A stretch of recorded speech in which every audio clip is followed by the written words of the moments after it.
Hello everyone. तो आज के टॉपिक हम कवर करने वाले हैं it is which bulb glows brighter in series और पैरेलल। तो इससे पहले आपको समझना पड़ेगा बल्ब में हमें क्या क्या दिया होता है। ठीक है, वी हैव इलेक्ट्रिक बल्ब। तो आपने हमेशा देखा होगा इलेक्ट्रिक बल्ब में आती है रेटिंग लिखी हुई, जैसे 100 वॉट 220 वोल्ट ऐसे लिखा हुआ आता है किसी बल्ब में 100 वॉट 220 वोल्ट, या आता है 25 वॉट 220 वोल्ट, है ना, इस तरह से लिखा हुआ आता है। कि क्या चीजें लिखी होती है ये तो कन्फर्म है। वाट का मतलब पावर हो गया, वोल्ट का मतलब वोल्टेज हो गया, पोटेंशियल डिफरेंस जो बल्ब के अक्रॉस लगाया जाएगा। ठीक है, तो इन दोनों को हम बोलते हैं रेटिंग पावर और रेटिंग वोल्टेज। ठीक है, जो बल्ब पे ऑलरेडी रेटिंग पड़ी होती है उसको हम बोलते हैं rating power and rating voltage. अब अगर मान लीजिए, अब सपोज कीजिए कोई बल्ब है जिस पे लिखा हुआ है 50 वॉट 220 वोल्ट, तो इसका मतलब क्या है? It means the bulb consumes 50 what power when it operates 220 volt potential difference. जब किसी सेल को हम 220 वोल्ट के पोटेंशियल डिफरेंस पे ऑपरेट करेंगे तो 50 वॉट पावर कंज्यूम करेगा। ठीक है, लेकिन ऐसा जरूरी नहीं है जो पावर जो वोल्टेज उस पे उसको दिया जाए वो रेटिंग वोल्टेज के ही बराबर हो, ऐसा कोई कंपलसरी नहीं है। ये वोल्टेज ये बता रहा है कि अगर आप इस वोल्टेज पे लगाते हो तो इतनी पावर कंज्यूम करेगा, लेकिन सर्किट में यही वोल्टेज लगा मिलेगा बल्ब को, ऐसा कोई जरूरी नहीं है। तो दो तरह के होते हैं, एक रेटिंग पावर और रेटिंग वोल्टेज हो गया, ठीक है, और एक अप्लाइड वोल्टेज और कंज्यूम्ड पावर होता है। अप्लाइड वोल्टेज और कंज्यूम्ड पावर। ठीक है, तो अप्लाइड वोल्टेज क्या है?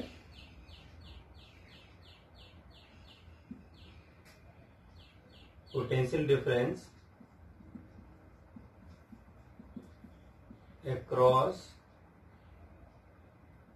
the bulb in circuit। ठीक है, और कंज्यूम पावर क्या है? Power consumed by bulb in A circuit. तो आपको ध्यान रखना है rating power rating voltage applied voltage और कंज्यूम पावर के बराबर हो, ऐसा कोई कंपलसरी नहीं है। ये बराबर हो भी सकते हैं और अलग भी हो सकते हैं। ये रेटिंग वोल्टेज और रेटिंग पावर केवल ये बताने की कोशिश कर रहा है कि अगर आप इस वोल्टेज पे लगाओगे तो इतनी वॉट पावर कंज्यूम करेगा। अगर किसी और वोल्टेज पे आप लगाते हो तो जो कंज्यूम्ड पावर है it may be less than और मोर देन रेटिंग पावर। ठीक है, या इक्वल टू भी रेटिंग पावर आ सकता है, ये आपको ध्यान रखने का। क्लियर है? तो इस तरह से पूरी बात है। तो ये रेटिंग पावर रेटिंग वोल्टेज क्या है? जो लिखी हुई रीडिंग्स आती हैं वो रेटिंग पावर रेटिंग वोल्टेज होती हैं। जो सर्किट में उसे वोल्टेज मिलता है उसको बोलते हैं applied voltage. It may be differ from rating voltage और may be equal from rating voltage. And consume power, ये भी सर्किट में जब बल्ब लगा होता है तो कितनी पावर उसको मिल रही है उसे बोलते हैं कंज्यूम्ड पावर। कितनी बात आपको समझ में आ गई? तो आगे बढ़ते हैं हम नेक्स्ट। ठीक है, अब देखिए रेजिस्टेंस कैसे निकालते हैं, है ना। Resistance of a electric bulb, resistance of a electric bulb.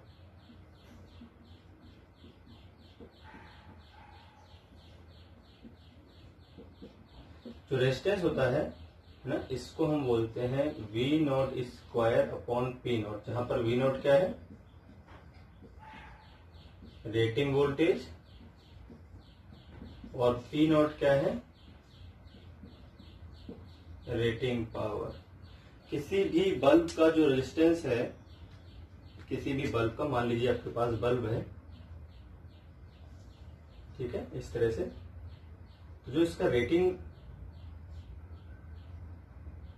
Power rating voltage आती है उसको हम बोलते हैं पी नॉट और वी नॉट, जो इस पे लिखे होते हैं पहले से, है ना, किसी बल्ब पे जो लिखे होते हैं। तो जो उसका रेजिस्टेंस आएगा वो आएगा वी नॉट स्क्वायर अपॉन में पी नॉट, क्योंकि P not is equal to क्या होता है, V not square by R. तो आर आप यहां से निकालोगे तो आर हमेशा निकलता है इससे, रेटिंग वोल्टेज और रेटिंग पावर से, ठीक है। R does not depend on applied voltage and consumed power, ठीक है। ये बात आपको ध्यान रखनी है, जितना वोल्टेज आपने अप्लाई किया और जो पावर कंज्यूम कर रहा है उस पर डिपेंड नहीं करता, वो उसके रेटिंग पावर और रेटिंग वोल्टेज पे डिपेंड करता है। उसे क्या वोल्टेज आपने दिया इस बात से उसके रेजिस्टेंस का कोई लेना देना नहीं। तो ये बात भी आप सीख गए रेजिस्टेंस कैसे फाइंड करते हैं किसी इलेक्ट्रिक बल्ब का। क्लियर है भाई? तो चलिए आगे बढ़ चलते हैं हम नेक्स्ट। इसके बाद क्या है, अब हमें समझना है एक बात कि ब्राइटनेस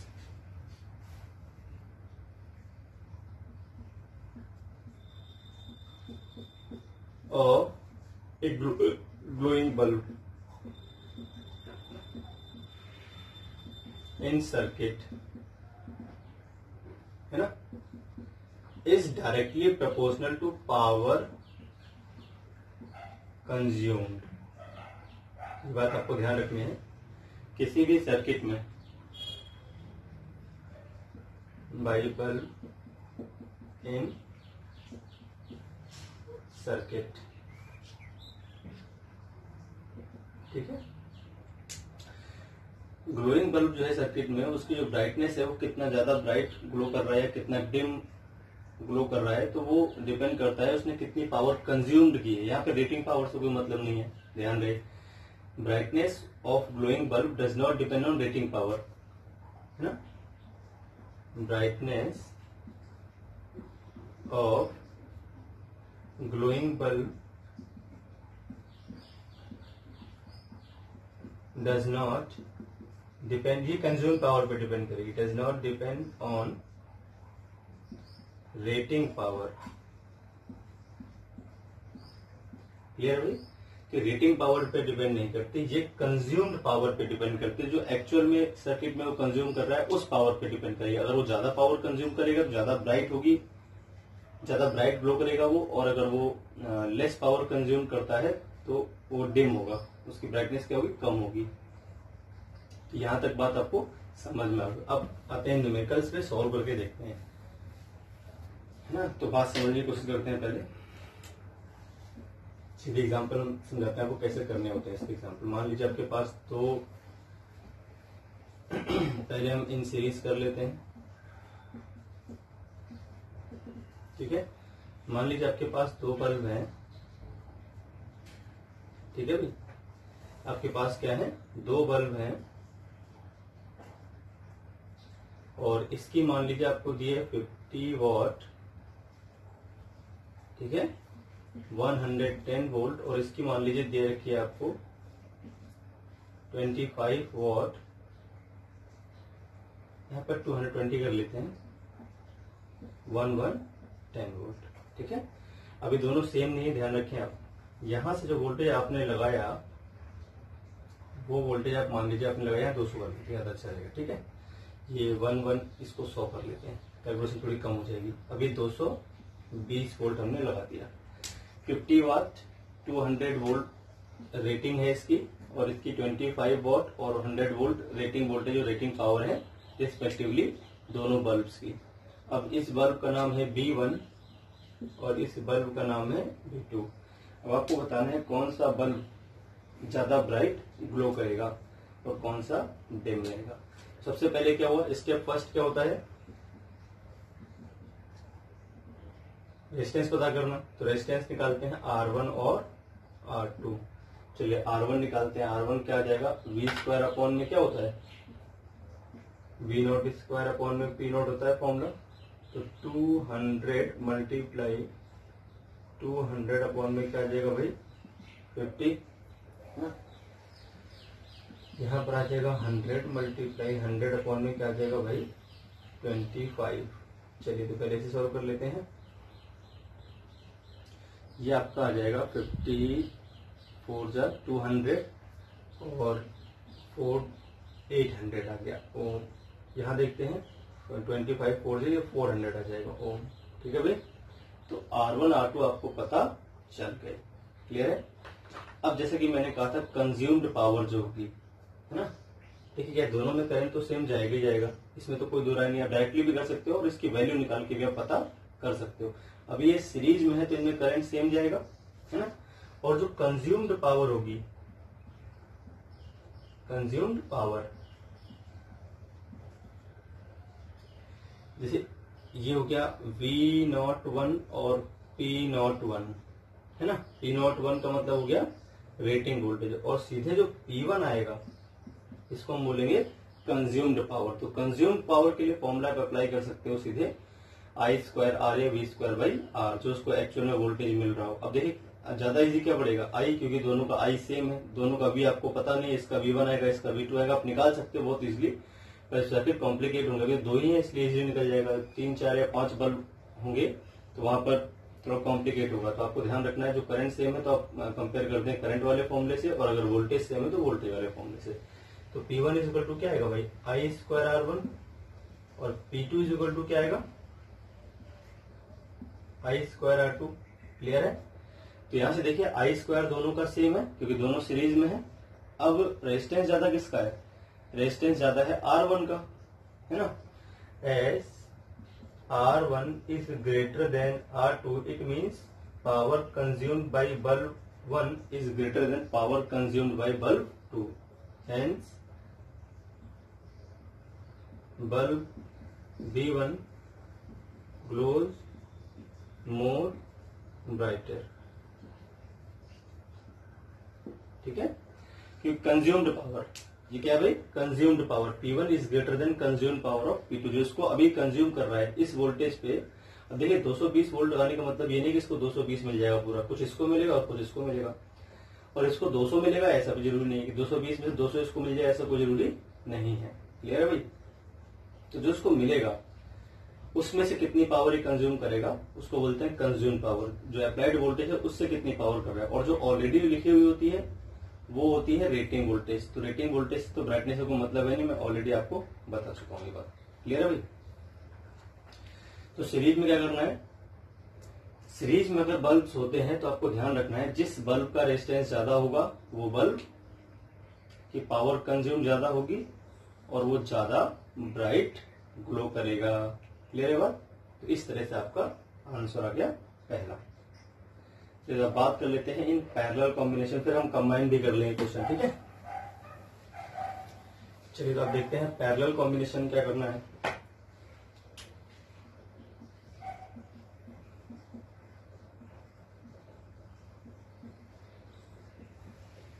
पैरेलल कॉम्बिनेशन क्लियर है भाई। मान लीजिए आपके पास दो बल्ब हैं यहाँ पे, ठीक है, फिर से भी बोल लेते हैं 50 वॉट और 200 वोल्ट, इसको बोलेंगे P01, इसको बोलेंगे V01। ठीक है भाई। ऐसे ही अपने पास एक और बल्ब है,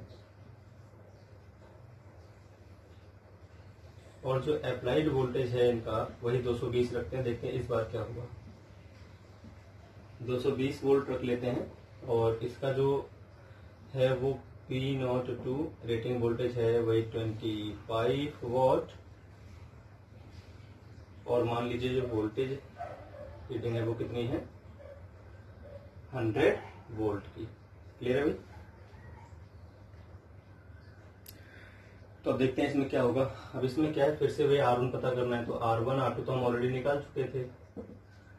V01 का होल स्क्वायर अपॉन में P01, यहाँ आ जाएगा V02 का होल स्क्वायर अपॉन में P02, है ना। चलिए तो वही आ जाएगा फिर से 200 मल्टीप्लाई 200 अपॉन 50 कितना आया था ये 800 ओम। ये आया था आपका 100 मल्टीप्लाई 100 अपॉन में 25, ये आ गया आपका 400 ओम। R1 R2 आपको चल गया पता, जैसे R1 R2 चल जाएंगे पता। अब देखिए क्या होगा, अब इसमें क्या है, दोनों को सेम वोल्टेज मिलेगा 220 वोल्ट का और 220 वोल्ट का। इस बार वोल्टेज क्या वो दोनों के लिए सेम रहेगा, है ना। तो इस बार जो कंज्यूम्ड पावर का फॉर्मूला हम लगाएंगे, कंज्यूम्ड पावर, है ना। तो P1 इज इक्वल टू क्या आएगा, V²/R1 और P2 इज इक्वल टू क्या आ जाएगा, V²/R2। और V कितना है, जो अप्लाइड वोल्टेज है भाई, अप्लाइड वोल्टेज दोनों को सेम मिलने वाला है, जो कि 220 है ना। 220 है दोनों के लिए, क्लियर है। अब क्या होगा 220 ना करें, थोड़ा कम कर ले वरना बल्ब फ्यूज जाएंगे। मान लेते हैं यहाँ पर जो वोल्टेज हम लगाते हैं वो मान लीजिए आपने लगाया है 100 वोल्ट का, क्लियर है भाई। जो आप वोल्टेज लगा रहे हो कितना है, 100 वोल्ट का है। तो दोनों को ही जो वोल्टेज मिल रहा है वो क्या मिल रहा है, सेम मिल रहा है। बल्ब फ्यूज है, ज्यादा वोल्टेज अगर वो लेते हैं अपने रेटिंग वोल्टेज से तो बल्ब में गेट डैमेज्ड। 220 वोल्ट लगाऊंगा तो ये डैमेज हो सकते हैं। उस केस में आपको ध्यान रखना है कि थोड़ा कम वोल्टेज लगाएं रेटिंग वोल्टेज से। हमेशा वोल्टेज अगर रेटिंग वोल्टेज से ज्यादा होगा तो बल्ब में गेट फ्यूज्ड, बल्ब फ्यूज हो सकता है उस केस में, ठीक है। तो मैंने 100 वोल्ट कर दिया इसको थोड़ी देर के लिए। तो वैसे को फर्क नहीं पड़ता क्योंकि V² दोनों का सेम लेना है, हमें V² की वैल्यू पुट ही नहीं करनी है, हमें सीधे ही देखना है कि भाई अब क्या है, अब P is inversely proportional to R है ना। तो जिस रेजिस्टेंस, जिस बल्ब का रेजिस्टेंस ज्यादा होगा उसकी पावर कंज्यूम्ड कम होगी। तो अब देखिए किसका है, तो इसका मतलब क्या है भाई, यहां से अगर हम देखें तो P1 R1 is equal to क्या आ जाएगा भाई, P2 R2। तो P1/P2 इज इक्वल टू हो जाएगा R2/R1। अब अगर हम देखें तो R1 इज ग्रेटर देन क्या है भाई, R2 है। अगर R1 R2 से बड़ा है इसका मतलब हो जाएगा P2 क्या है, P1 से बड़ा है। ज्यादा पावर कंज्यूम कौन कर रहा है, दूसरा वाला बल्ब। तो कौन ज्यादा ब्राइट ग्लो करेगा, सेकेंड वाला बल्ब इस बार ज्यादा ब्राइट ग्लो करेगा, क्लियर है बात। तो अब हम पढ़ेंगे power consumed in series combination. आपके पास दो बल्ब है सीरीज में, एक की रेटिंग पावर और एक की रेटिंग वोल्टेज भी। नोटिस की रेटिंग पावर और रेटिंग वोल्टेज दे रखा है आपको, अप्लाइड वोल्टेज आपने भी लगा दिया। अच्छा देखिए इस केस में मैंने क्या लिया, दोनों की जो रेटिंग वोल्टेज है वो सेम ली है, रेटिंग पावर इनकी डिफरेंट डिफरेंट है। तो अब जो कंज्यूम पावर टोटल आएगी वो कितनी आ जाएगी, टोटल कंज्यूम्ड पावर जो आएगी वो कितनी आने वाली है। तो टोटल इसके सबसे पहले क्या निकालेंगे हम, सबसे पहले निकालेंगे R1। तो R1 क्या आ जाएगा भाई, V0² में P01। सिमिलरली R2 क्या आ जाएगा, V0² में P02, ठीक है। R1 R2 पता कर लिया आपने। अब देखिए अगर आप ध्यान से देखो तो इन दोनों के रेजिस्टेंस किसमें है, सीरीज में। भाई दोनों बल्ब किसमें कनेक्ट है, सीरीज में। तो दोनों के रेजिस्टेंस सीरीज में आएंगे तो नेट रेजिस्टेंस क्या हो जाएगा, R1 + R2। वोल्टेज क्या अप्लाई किया आपने, V। तो यहां से जो पावर आई कंज्यूम्ड,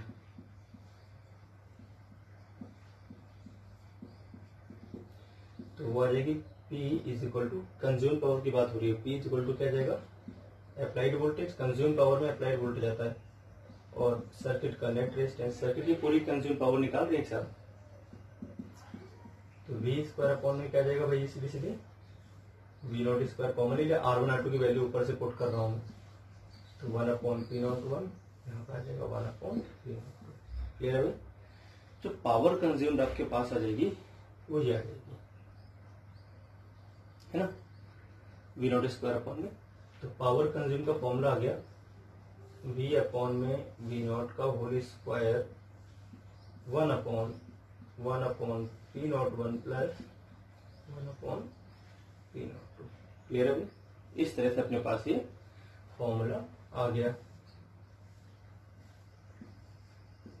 ठीक है। इससे आप इजीली निकाल सकते हो कंज्यूम पावर क्या जाएगी। अब अगर एक जो अप्लाइड वोल्टेज है वो आपका रेटिंग वोल्टेज के बराबर होता, V = V0 होता, तो हम बोलते P = क्या आएगा, 1/P01 प्लस 1/P02, इस तरह से। यहां से हम बोल सकते हैं 1/P = 1/P01 प्लस तो रेसिप्रोकल कर दीजिए, रेसिप्रोकल करने पे आपका आंसर आ जाएगा।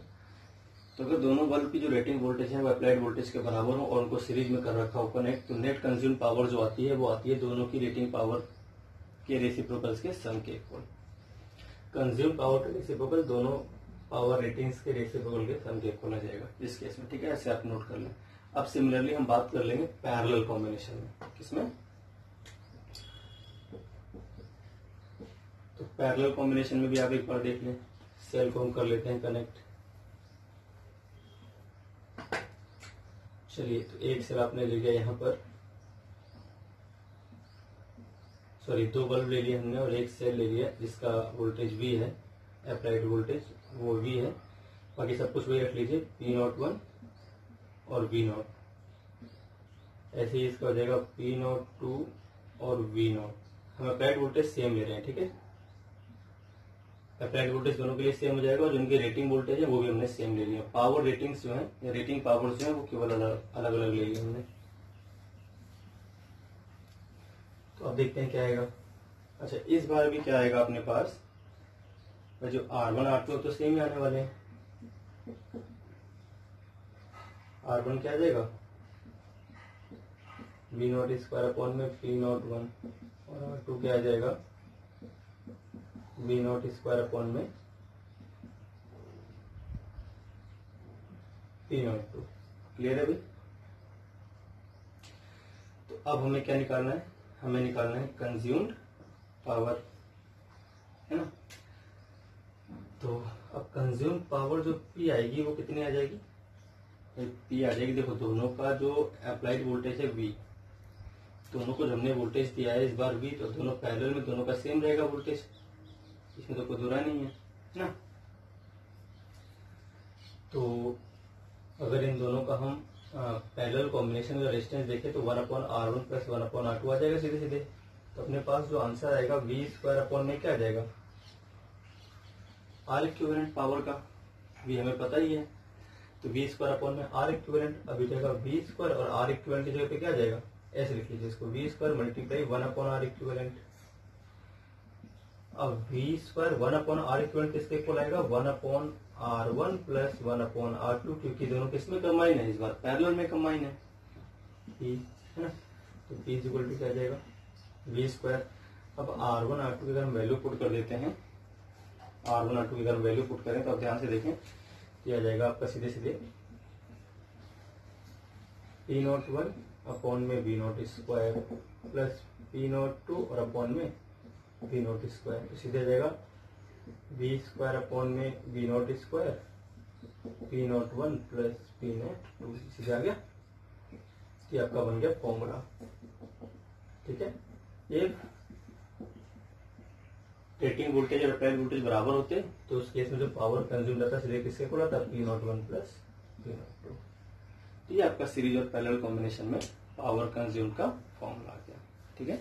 अब चलिए आज का लास्ट टॉपिक पढ़ लेते हैं, ये मैक्सिमम पावर ट्रांसफर थ्योरम। इसमें क्या है, आपको एक रेजिस्टेंस दिया होगा R, एक सेल और उसका इंटरनल रेजिस्टेंस स्मॉल r, ठीक है। हमें क्या पता करना है, मैक्सिमम कंज्यूम पावर पता करनी है R में। फाइंड कंडीशन फॉर विच, तो जो थ्योरम है इसमें क्या होता है, when small r is equal to capital R, then power consumed in capital R will be maximum. तो ये बात आपको पता होनी चाहिए, अगर ऐसा होगा तो ये होगा।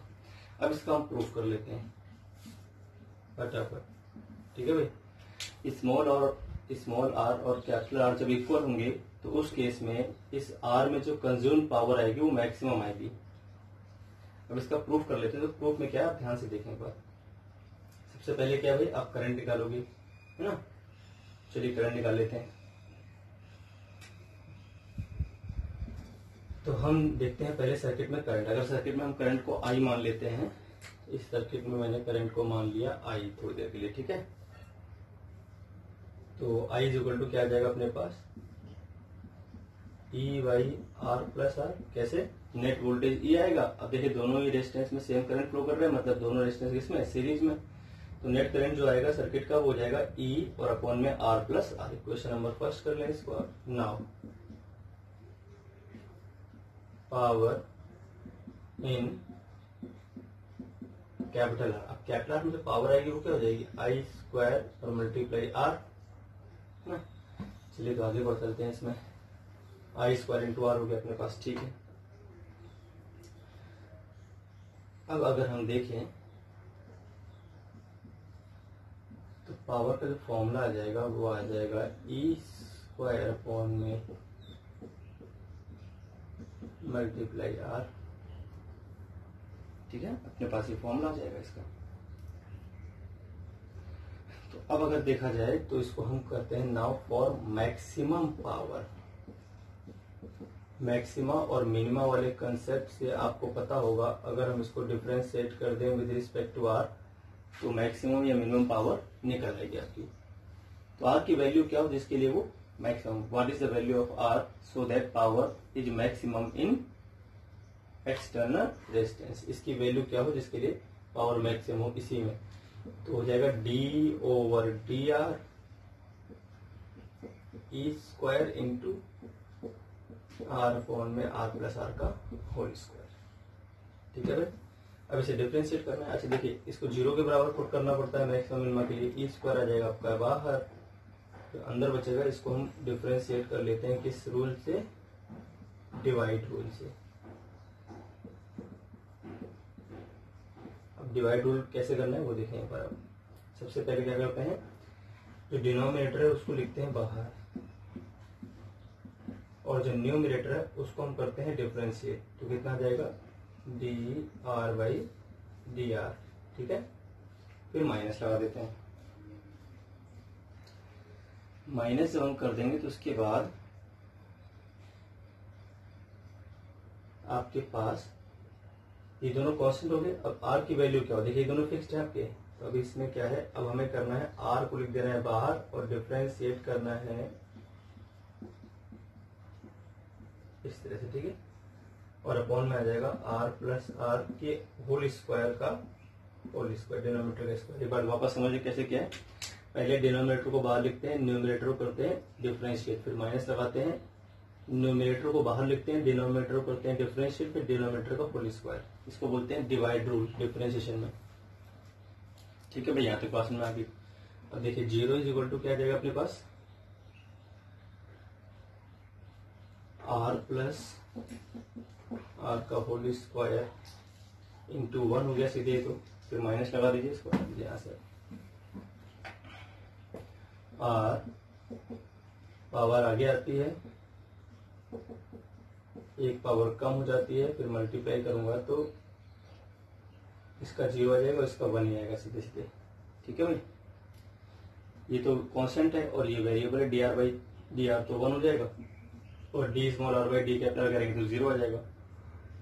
इसको 0 में कन्वर्ट कर दीजिए सीधे सीधे, 0 से मल्टीप्लाई कर देंगे इसको, ये हो जाएगा 0। तो आर प्लस आर का होल स्क्वायर माइनस 2r और R plus R is equal to 0। R plus R common ले लेते हैं इसमें से, तो अंदर बचेगा are plus are minus 2r। इसको 0 के डिवाइड में करें 0 हो जाएगा, तो 0 इज इक्वल टू क्या जाएगा यहाँ से? आर माइनस आर, तो R is equal to R. तो आप याद रखें जब एक्सटर्नल रेजिस्टेंस इंटरनल रेजिस्टेंस के इक्वल होगा तो सर्किट में जो पावर होगी कंज्यूम, सर्किट में नहीं सॉरी, जो इस एक्सटर्नल रेजिस्टेंस में जो पावर कंज्यूम्ड होगी इट विल बी मैक्सिमम, ठीक है। तो अब कल के वीडियो लेक्चर में हम न्यूमेरिकल्स ट्राई करेंगे इस चैप्टर के। आज के लिए इतने, ओके।